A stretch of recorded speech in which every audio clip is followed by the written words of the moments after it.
Leila, Joaquin, Joaquin.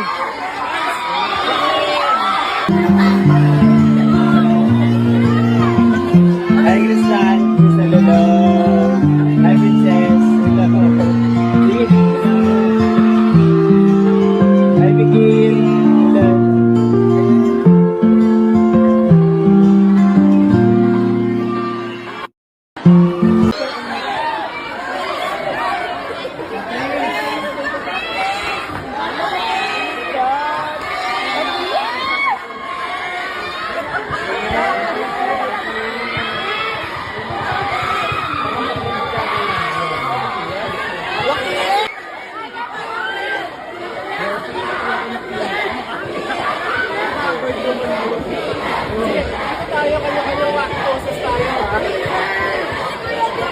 Order.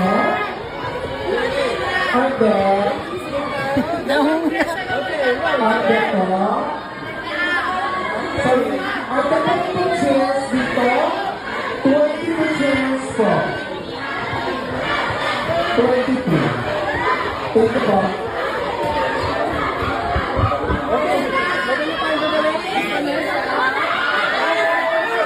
Le. Le, pwede mo picture? Pa-picture sa milik yun. Pa-picture mo. Dito lang. Picture Le. Wax, pa-picture, wax. Picture ah. Doon sa milik yun. Excuse me po. Okay. Rock. Okay. Thank you. Thank you. Isang masigla at makasaysayang pagtatagpo ang naganap sa tanyag na game show na Family Feud Philippines, kung saan bumisita ang mga paboritong housemates mula sa EA Collab 2.0 Ultimate 8. Sa pangunguna ng host na si Dingdong Dantes, naghati ang 8 kabataan sa 2 grupo upang magtagisa ng talino, bilis, at diskarte sa paghula ng mga top answers mula sa survey ng mga Pilipino.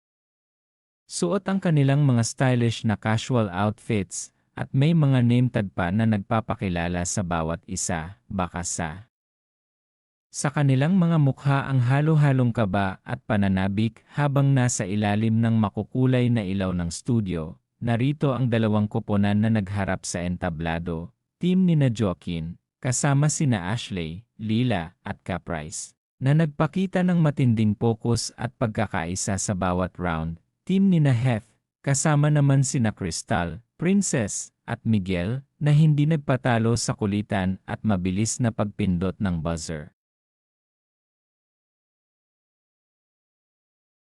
Sa gitna ng laro, hindi lamang ang kompetisyon ang nangibabaw kundi pati na rin ang bayanihan at samahan na nabuo nila sa loob ng bahay ni Kuya. Sa bawat tamang sagot ay may kasamang hiyawan at palakpakan, habang ang mga mali naman ay tinatawanan na lamang bilang bahagi ng kanilang masayang karanasan.